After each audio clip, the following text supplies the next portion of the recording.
Hi, this is my demo of the Acer Liquid E700. I'm going to run through some of the nice things about this phone. Here on the right, on the left is my Nexus that I use for the presentation. It has a big battery, 3500 mAh, triple SIM. I will show you more of that later. It's being released worldwide by Acer. So, including Europe, so you don't have to do any weird imports from China or Hong Kong or Taiwan. It runs Android 4.42 KitKat, which is rare for the processor it uses, a MediaTek processor. It features the Play Store, so you don't have to do anything weird to get the Play Store, which is necessary on some dual SIM phones. It has a very useful set of mid-range specifications, including 2 gigabytes of memory. The price is very good. I think for all these features, 210 euros are paid. My version supports 10, or if you want to say 12, if you call 2 versions of English and Brazilian as double, or Portuguese. Which is nice for the keyboard use and spelling control. Other specs, it has a MediaTek MT6582 quad-core chipset, Mali 400 GPU, quad-band, 3G, not 4G, so no LTE, 60 gigabytes of ROM, and a maximum of 32 gigabytes micro HDSC. No SDXC here, so 32 gigabytes is the maximum of the extended memory. It has a front flash for selfies, a 720 by 1280 pixel screen, Wi-Fi BGN standards, Bluetooth 4.0, so it's quite energy efficient with the Bluetooth. And on the back it has 8 gigabytes, 8 megapixel camera with flash, and on the front it also has a 2 megapixel camera, also with an extra flash here. Okay, I've been using this phone for 5 days now, and yeah, I've not used everything yet. I haven't encrypted the ROM yet, so what you see is the unencrypted ROM. It is possible though. With my other phone it was not possible to encrypt the built-in ROM. I didn't put any protective film on the screen yet, but I do have it. I bought it. I found one on eBay. eBay, a German supplier, sells these, which are made for this model phone. What's nice is that the Acer already sent out the first update, so the first firmware update. I don't have any flagship phones. My previous phone is the THL W5, a dual SIM phone from China. I got it 1 year ago, and it was released 1.5 years ago. Very nice bright screen, but no, yes, it uses the battery quite quickly.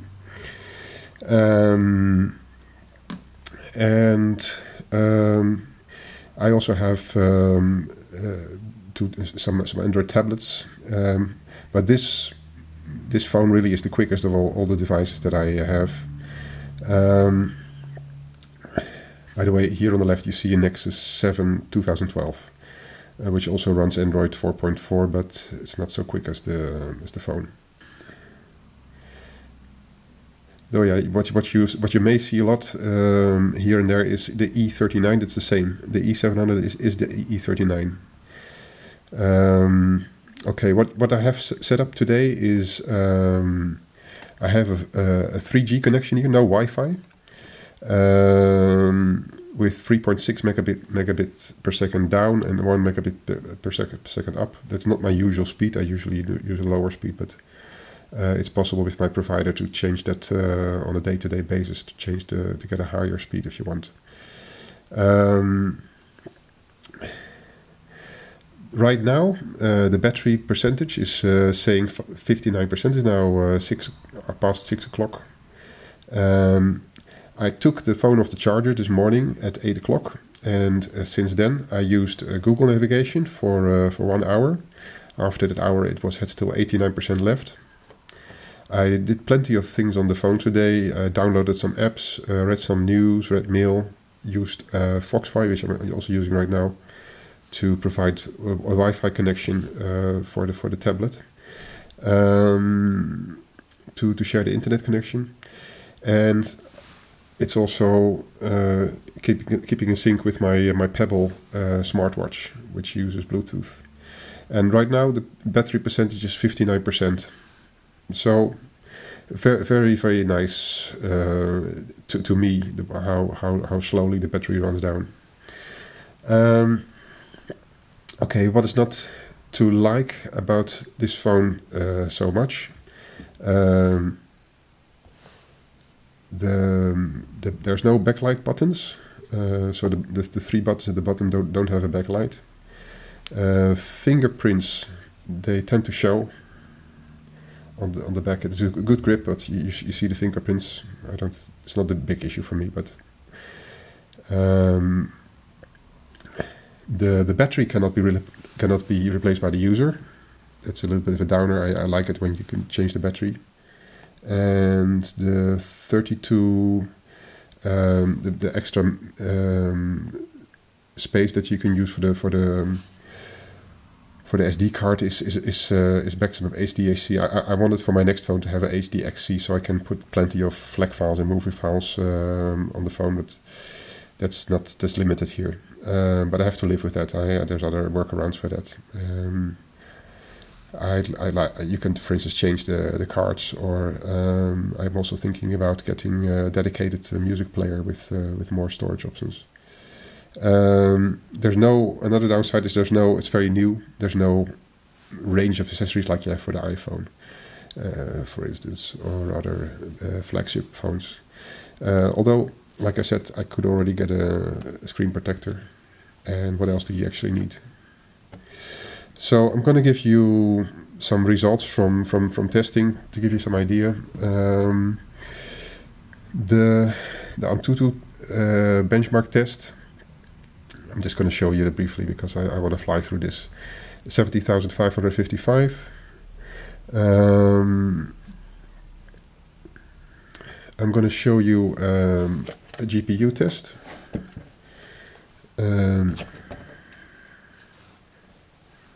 Let's see, GPU bench, to give you some idea of the game performance.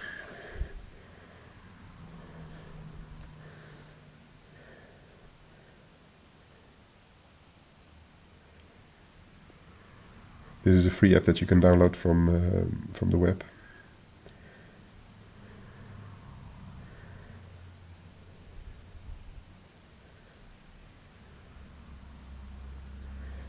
The higher this gets, the lower the frames per second. So a spike is not good. So the test that I ran earlier today gave an average of 30 frames per second for this particular test. I think it's good. I don't play. I must say I don't play games myself a lot on the phone.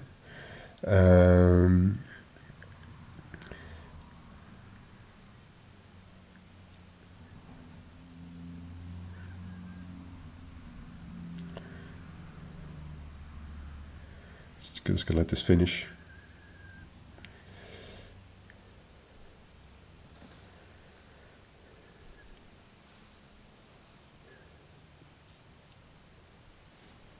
Okay, I'm gonna cut this off and show you a little bit closer.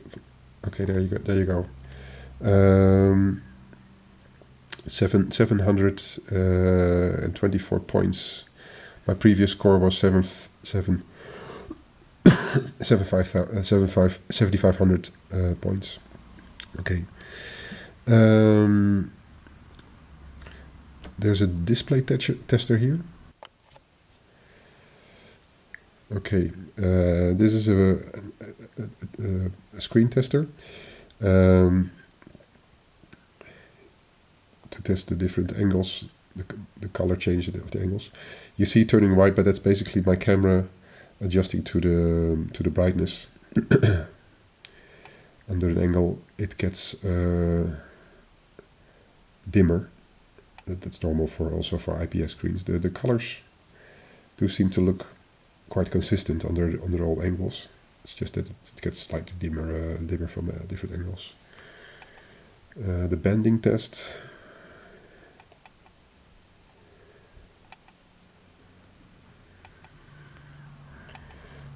Black saturation test.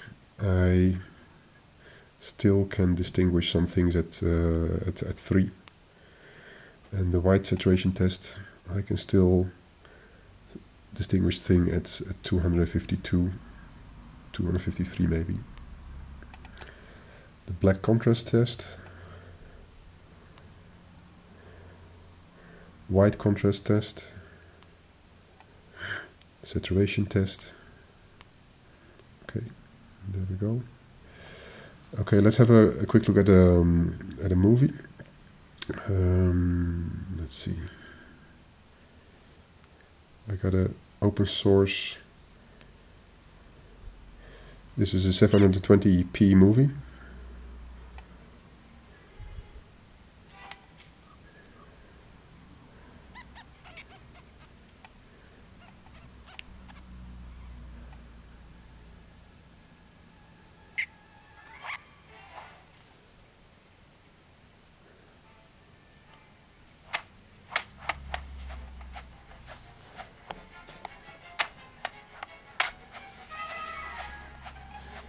Okay.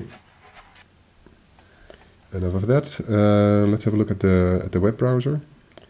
Let's open up Chrome.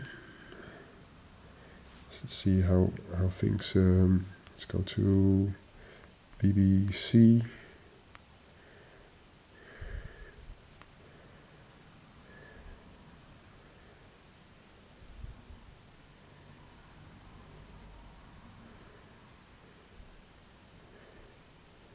This is just optimized for the web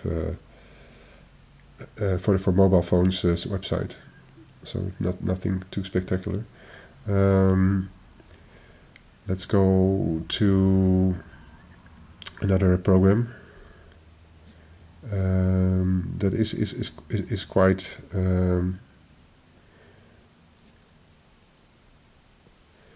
demanding in my experience. It runs very slow on many of my tablets, and that's Flipboard. I'm happily surprised that it runs so smooth here. Let's see, can I also use it? Landscape? No, it's meant to be used portrait mode. Yeah, it just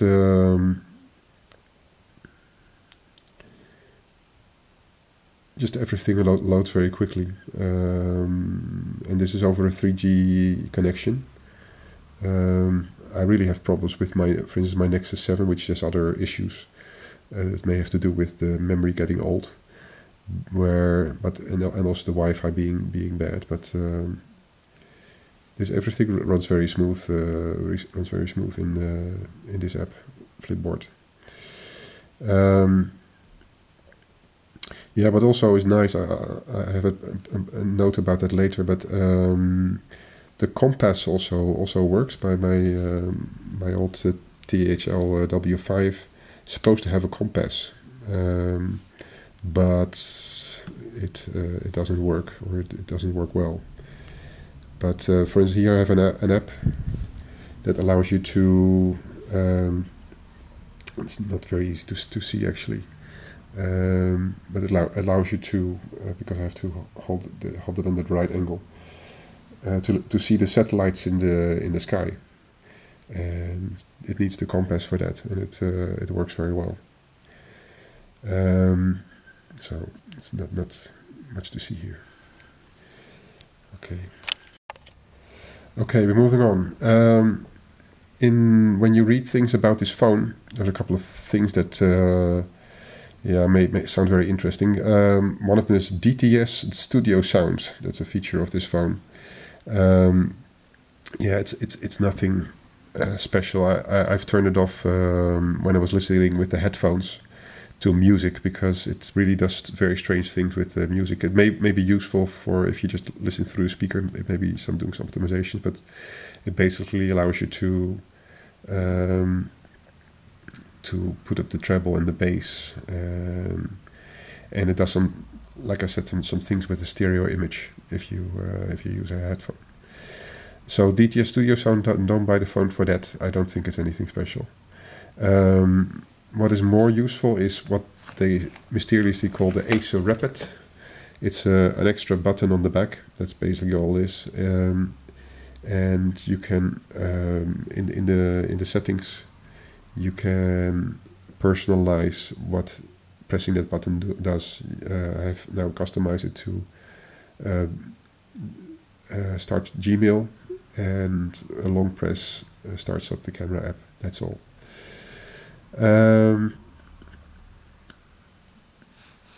Moving on.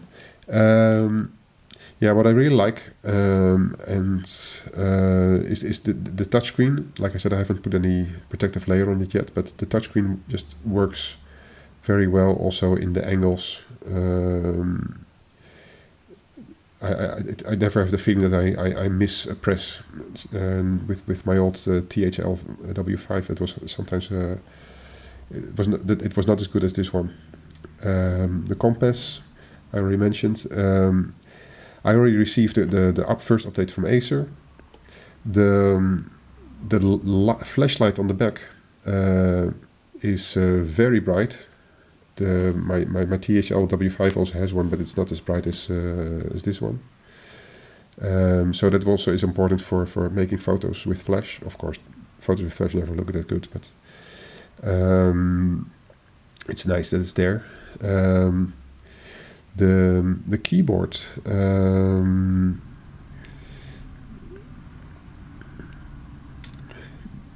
The keyboard is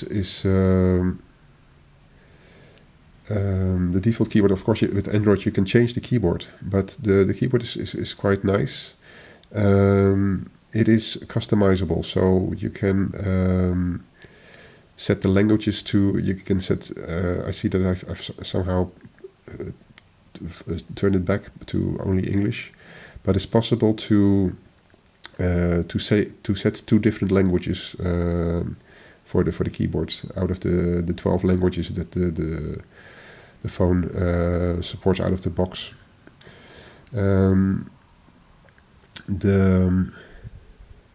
The phone doesn't get warm. My THL W5 sometimes would get very warm. For instance, when using the navigation, and the battery would get low behind the windscreen. I haven't had that with this. It doesn't get warm so far. It's maybe too short to really have run into that, but the microphone, I haven't really tested as a phone yet, but the microphone, both built into the handset and also the one that is on the headset, is very good. Very sensitive. You can still hear people very well from even 2 meters away. So that's nice for hands-free speaking. It has a front speaker. So you hear at the top you have the speaker for putting your ear to, and here at the bottom you have a mono speaker for music, listening to music. I mean, I wouldn't listen to music through this speaker, but for instance, also important for if you have used navigation. The speaker points to the front. Often it's pointing to the back with other phones, but here it points to the front. And it's understandable. I have no complaints at all about, for instance, driving in a car and hearing the instructions. It's not super loud. It's not anything too impressive, but it gets the job done. And yeah, but also nice. I had some problems, some issues with my old phone in the combination with the Pebble Watch. I don't know if that has to do with the update of Android or anything else. But so far, my old phone I had to reboot at least every day to keep a connection with the phone. I haven't had to do this with the Acer yet. Yeah, finally. Some aspects about the battery. So the battery is very big, 35 milliampere hours. It cannot be replaced. By the way, let me show you the insides, because I haven't done that yet. It cannot be replaced. It looks like it can be replaced, but it cannot be replaced. Here you have 3 micro SIM slots. I only use 1 at the moment. In September I will be able to use 2, but that's the situation now. The micro SDHC slot. So you have 3 SIMs. I haven't tested it myself, but there's, from what I read in other places, from other users in Germany, for instance, the phone has 3 EMI numbers. So you can talk with one phone or with one SIM, and you can have you can be standby on the other SIMs while you're having a call. You cannot use 2 SIMs at the same time for calling, and as far as I know, you can also not use 2 SIMs for having a 3G connection to, for instance, use the phone on 2 networks at the same time. I don't think that is possible, but I haven't tested that yet. But yeah, coming back to the battery, it's non-user replaceable. Unfortunately, some Chinese dual SIM phones have user replaceable batteries. Like my THL W5 came with an extra battery also. That's very, very nice touch, because after like some time of use, I just put in the other battery, and it's nice to have a battery that's in top condition again. You have to know that having such a big battery also has the drawback that you have to, if you for instance charge it with a normal low amperage charger, which is of course possible, it will take much longer to charge, because the battery just is so big, it needs to be charged longer. The included battery charger is of course has a high capacity to charge more quickly.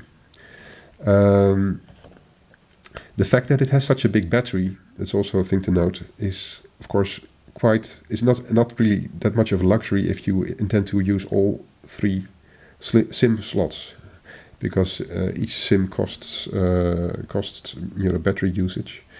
So if you intend to use all 3 SIMs at the same time, the 3500 megampere hours is just good and necessary to have. On the other hand, if you would have a smaller battery, that would really be a problem with using 3 SIMs at the same time. But like I said, I have not tested anything with 3 SIMs at the same time yet, so I don't know how that runs in practice. There's a guy in Germany who wrote a review on Amazon DE Germany that does use all 3 SIMs at the same time, and he says that he has been able to use it for 3 days without charging. But he also did a lot of optimizations for